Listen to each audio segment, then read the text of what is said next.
Greetings everyone. Today we'll be revising capital investment appraisal whole as a syllabus so that you guys can have a complete revision of the course. Capital investment appraisal is our first topic of the syllabus and our first topic of the lectures, and it is also super important. Reason being, it is tested in MCQs, it is tested in OTQs, and it is tested in long questions as well. So this means we cannot completely skip this topic, and for this topic we have to keep our theory strong and our practicality strong as well. Today we'll be focusing a lot more on the practicality, and for the theory of this topic and all the upcoming topics I'll be uploading a theoretical notes file on the LMS, most probably after our half syllabus is done, so that you guys can go with the theory as well for your MCQs and your long question theoretical questions. Okay, so for this subject as a whole, you have to consider yourself as an associate finance manager, and you have to use the data that is provided in the question and form analysis. That is the whole gist of capital investment appraisal, that you have to use the data provided and form an analysis. Okay, so what are the topics in investment appraisal? First topic we studied in the investment appraisal was NPV, that is net present value.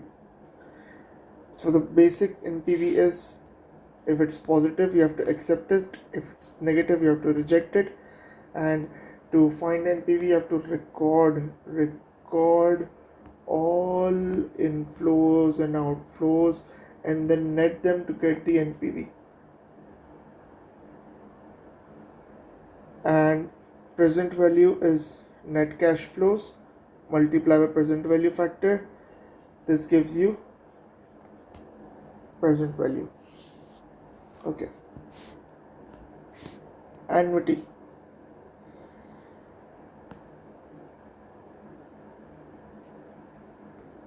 Annuity is fixed time and fixed cash flows. Use the annuity table.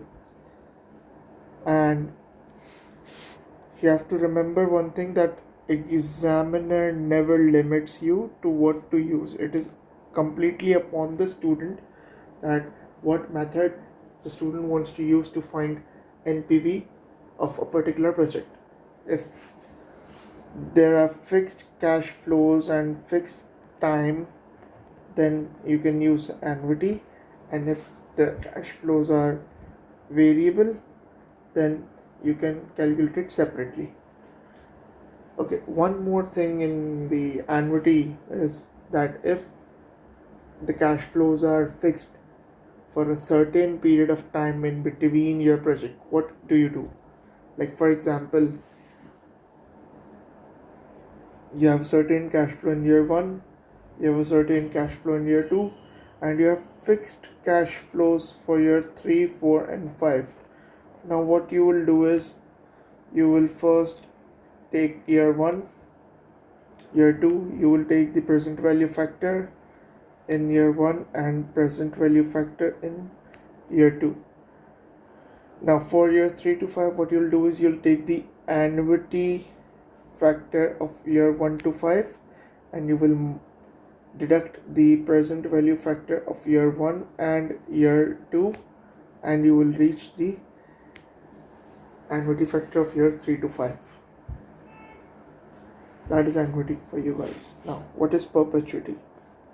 Perpetuity is when you have fixed cash flows for an infinite amount of time, and the formula to calculate the perpetuity is 1 divided by R. This R is actually the discount factor, and when you do 1 divided by R, it gives you the perpetuity factor for infinite time. You multiply this factor that you just calculated with your cash flow, this gives you the NPV for infinite time. Now, tax allowable depreciation or how we usually call it, TAD. TAD is present if in the question it is said that tax allowable depreciation is present. We will do it as a after tax inflow. For example, in a question it is said to you guys that okay, there's tax allowable depreciation in this project. What you will do is when you calculate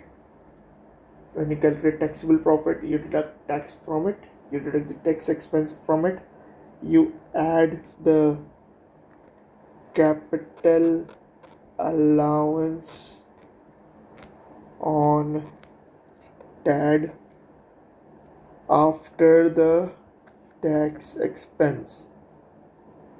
Now, if it is a straight line, you will just calculate the tax rate and the expense for depreciation, you will multiply it, you'll get the tax savings. If it is in reducing balance, what you will do is you will calculate each year's expense and you will multiply it by the tax rate of each year. You will get the tax allowable depreciation. You will add it as tax saving.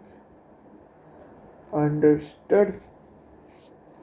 Now, there are few assumptions used in the calculation of NPV. The first one is that relevant cash flows are only used, all irrelevant items are ignored. So basically what you do is, if you have a certain project and you want to calculate the NPV for that certain project, what you do is you use the cash flows related to that project. You use the cash flows that are relevant to that project, and all the other cash flows are then ignored. For example, I have a project and I'm calculating its NPV. I'll be using the cash flows related to that project only. If there's an income from sale from another project, I'm ignoring it. If there's a fixed cost or a variable cost of another project, I'm ignoring it. I'm only using the cash flows related to that particular project only. So that is an assumption for calculating NPV. Another one is a cash flow occurring at the start of a year is assumed to occur at the end of previous year. This you have all seen in calculating NPV, that if there's a expense or an income which is said to be from start of a year, we recorded in the previous year column. That is because there are no present value factors in your present value table of start of the year or mid of the year. They all are representing the full year present value factors. So you record it as a previous year, because if it's from the start of the year, there is no impact on it, and if it's from previous year, you'll get the full impact. So basically, the start of a year means from the previous year you get the full impact. It is as simple as it is. Okay. Now, inflation in NPV calculation. Inflation in NPV calculation is adjusted using the Fisher effect. What is Fisher effect? Fisher effect is when inflation is adjusted in the NPV. There are two types of present values, present value factors, cash flows, discount rates, discount factors. One is called nominal, other one is called real. Nominal is always inflation adjusted and real is always inflation not adjusted. The formula for Fisher effect is 1 plus n is equals to 1 plus r multiplied by 1 plus I. N is nominal, r is real, and I is equals to inflation. Okay.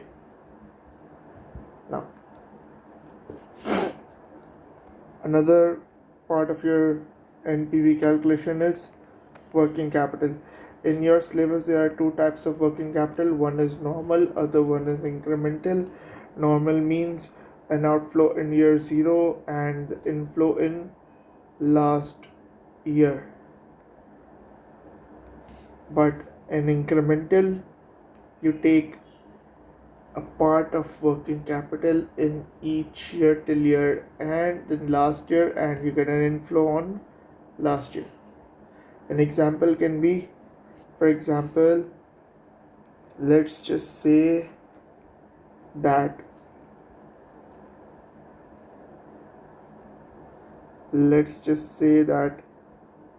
I had a project, and our company's policy is that we need working capital in at the start of each year of 10% of the revenue income. So what we do is we take the revenue income and we take 10% of it and we record it as a working capital. And because we need it at the start of each year, this means at the end of previous year. And this can be seen as follows. I needed 10% of 5,000, that is 500 at the start of my year 1, so which means in year 0. Now in year 2 I needed 8,000, 10% of 8,000, that is 800. I already had 500, so how much do I need more? 300. Now in year 3 I had required 10% of 9,000 of my revenue income. This means 900. Now I had 500 plus 300, 800 already. Now how much do I need more? 100 more. Now in year 4 I need 100. I need 10% of 14,000 of my revenue income, that is 1,400. How much do I already have? 500 plus 300 plus 100. I already had 900 in my account. Now how much do I need more? I need 500 more. Now 500 is my expense, and at the year end I will have 1400 as an inflow from working capital. And if the requirement was different, like for suppose the requirement was that my sale is decreasing from 9,000 to 7,000. Now what do I do? 500 plus 300 plus 100, this gives me 900. Now I need 700 only, 10% of 7,000 for year 4. But how much do I already have? 900.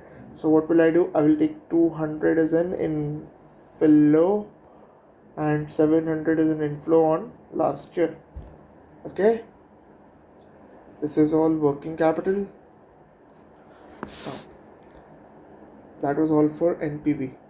Now another method of calculating capital investment appraisal is IRR. What is IRR? Basically, IRR is basically internal rate of return. In your syllabus, basic calculation is only required and logic of what is IRR is required. What you have to do is you have to memorize this formula and you have to use this formula. You have to show this formula in your exam, and the formula is A plus A divided by A minus B multiplied by B minus A. So okay, now small a means the smaller rate, capital A means NPV at smaller rate, small b means higher rate, and capital B means NPV at higher rate.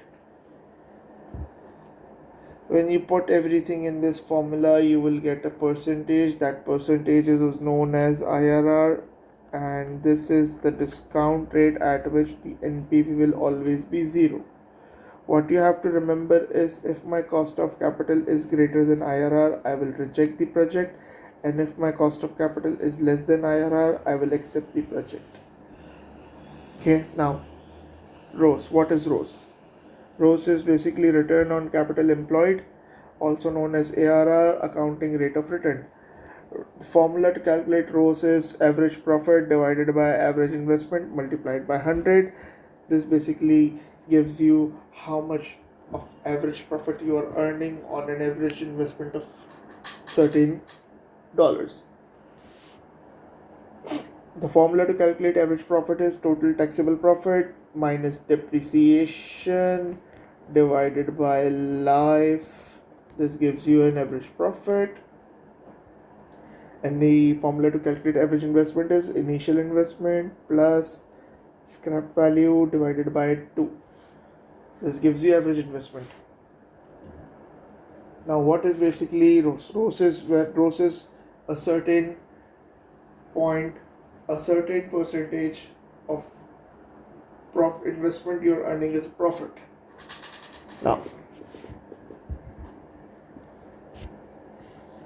usually in your exam it is tested as follows. In a case study, in an OTQ as a case study, in an MCQ as a question, and in the long question as a requirement. It will be mentioned that okay, this is our target ROS, and you will be required to calculate the return on capital employed. When you will calculate, you will either get a higher answer or a lower answer.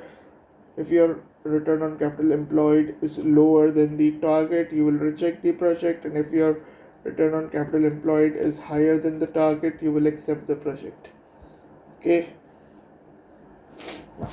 Payback period. What is payback period? Payback period is time when inflows equals to outflow. You have two kinds of payback period in your syllabus. One is discounted payback, one is non-discounted payback. In discounted payback you use discounted cash flows, in non-discounted payback you use non-discounted cash flows. And in your answer you will always answer this as X years and Y months. You will not write it as X point Y years or X point Y months. You will write X years and Y months. This will be like, for example, my answer is 2.35. What I'll do is 2 years, and I will then multiply 0.35 into 12. This gives me 4, so 4 months. Okay.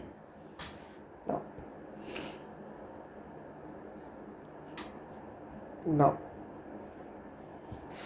the other phase of your syllabus of capital investment appraisal is decision making. There are 3 kinds of decision making involved in your syllabus. The first one is lease or buy. You have to decide whether to take a project as a lease or you have to buy it. What you do is you calculate NPV on lease, you calculate NPV on buy. Whether one is higher, you will choose it because it is better, then you select it. What you do is you use the relevant cash flows only, and financing cash flows are only used. What are the relevant and financing cash flows? That is mentioned in the relevant lecture of decision making, and it is also present in the notes as well. The other one is asset replacement. It is only used when you're buying the asset. You have to decide basically when to replace the asset or when to not. How you do is you calculate EAC in this, and when you calculate the EAC, you check in which year the EAC is lowest, and the lowest one is your answer then.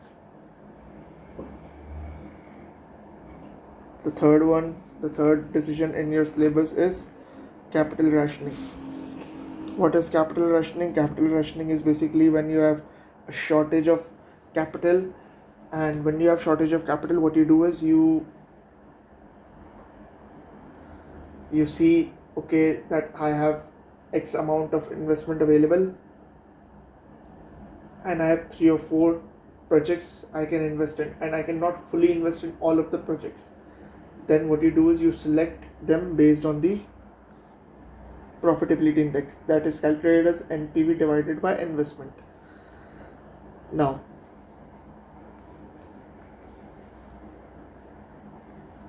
the projects are usually of 4 types: mutually exclusive, not mutually exclusive, divisible, indivisible. Mutually exclusive means that two projects cannot be taken at the same time. For example, in the question it is mentioned that A and C are mutually exclusive, then you cannot select A and C both in your mix. What you do is you calculate the profitability index, and which one is higher, you select that one and you ignore the other one and you skip that. It is in mutually exclusive. Not mutually exclusive is when both projects can be taken at the same time. Divisible means when the project can be taken in proportions such as 0.5, 0.3, 0.2. You can take it in proportions. And indivisible is when you cannot take it in proportions, you have to take it in full. The last part of your capital investment appraisal is risk and uncertainty. Risk and uncertainty have to be incorporated in your capital investment decision making to calculate your actual answers, your actual solution, because if you do not incorporate them, then your answers will be different from what is expected and what is the actual outcome. To calculate risk and uncertainty in your decision making, you either use sensitivity analysis or probability analysis. You use probability analysis in risk and you use sensitivity analysis in uncertainty. Risk is basically when you know the outcomes and the probability of those outcomes, and uncertainty is when you know the outcomes but you do not know the probability of those outcomes. So how do we calculate the probability analysis? What we do in probability analysis, we take the cash flows and we multiply it by the probability of those cash flows, and we do it for all the cash flows which are probable, and then we add up all the answers. This gives us the expected value, also known as EV. Whereas in uncertainty we use the sensitivity analysis. Sensitivity analysis can be of different variables. It can be of sales price, it can be of sales volume, variable cost, fixed cost, anything. So how do we calculate the sensitivity analysis and what does it show us? It basically, like for example, I need sensitivity analysis of sales price. What I'll do is I'll use the NPV divided by the present value of sales multiplied by 100. It will give me the percentage change acceptable in that particular variable, the variable I have calculated for the sensitivity analysis, until the NPV is 0. Like how much sales price can I increase, how much percentage of sales price can I increase till the NPV is 0. Okay, if I need the sensitivity analysis of variable cost, I'll use the present value divided by the NPV divided by the present value of variable cost multiplied by 100. For fixed cost, I'll use the NPV divided by present value of fixed cost.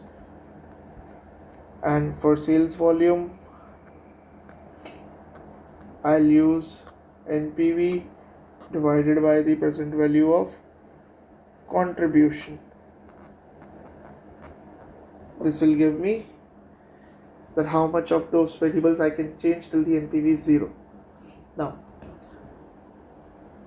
to calculate the sensitivity analysis of your cost of capital, what you do is you need the percentage change acceptable in your cost of capital till your NPV is 0. Now, when will your NPV be 0? When your cost of capital reaches IRR. So what you do is you take the difference between the NPV and you take the difference between your cost of capital and your IRR, and you then divide it by IRR and multiply it by 100. You get the percentage change acceptable in the cost of capital till your NPV is 0, which is when you reach IRR. That is your whole capital investment analysis revision in less than 25 minutes. Now I'll see you in the next class. Till then, take care and goodbye.